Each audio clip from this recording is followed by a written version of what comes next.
எங்கடா அம்மா காணோம் அப்படின்னு கேட்டோம். பசங்க பெருசாகிடுச்சு. அப்போ முதல் இது எதையுமே கற்பனையிலேயோ கதையிலையோ சொல்லலை, இதெல்லாம் காவல்துறையோட ரெக்கார்டில் இருக்கிறத நான் சொல்கிறேன். ஓகேங்களா? காவல்துறையோட ரெக்கார்டில் இருக்கிறது என்னன்னு அதுதான் நம்ம சொல்கிறோம்.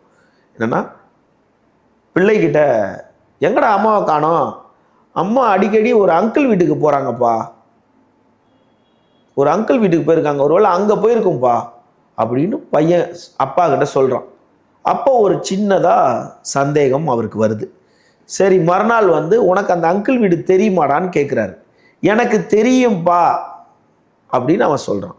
இப்போல்லாம் பசங்க கியூ லெவல் ஜாஸ்தி ஆகிடுச்சிங்க. உங்களுக்குலாம் ஐக்யூ லெவல்லாம் நீங்கள் ஒரு சின்ன குழந்தைங்களுக்குலாம் எல்லாமே தெரியும். அந்த அப்போ இருக்கிறதோட பையனுக்கு எப்படி தெரிஞ்சில்ல கூட்டு போய் இவங்க போகும்போது வரும்போது அந்த இடத்துல ஏதாவது கை காட்டியிருப்பாங்க, இல்லை வரும்போது நிப்பாட்டியிருப்பாங்க. இந்த மாதிரி ஒரு கான்வர்சேஷன் ஒரு மாதிரி அவங்க அந்த பையனுக்கு தெரிஞ்சிருக்கு. உடனே சொல்லியிருக்காரு. உடனே இவர் என்ன பண்ணுறாரு, விஜய் இவங்க இல்லைன்னொன்னே அவங்க அப்பாவுக்கு இந்த சம்பவம் நடக்கிறதுக்கு 20 நாட்கள் முன்னாடி இந்த பையனை கூட்டிக்கிட்டு குழந்தைய கூட்டிக்கிட்டு நேராக அபிராமியோட வீட்டுக்கு போகிறார்.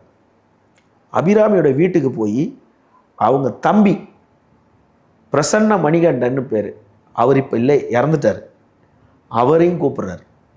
கூப்பிட்டுட்டு அவங்க அப்பாவையும் கூப்பிட்டுக்கிட்டு இவங்க 3 பேரும் அந்த சின்ன குழந்தைய கூட்டிகிட்டு நேராக அந்த மீனாட்சி சுந்தரம் வீட்டுக்கு போகிறாங்க. அங்கே அபிராமி இருக்குது.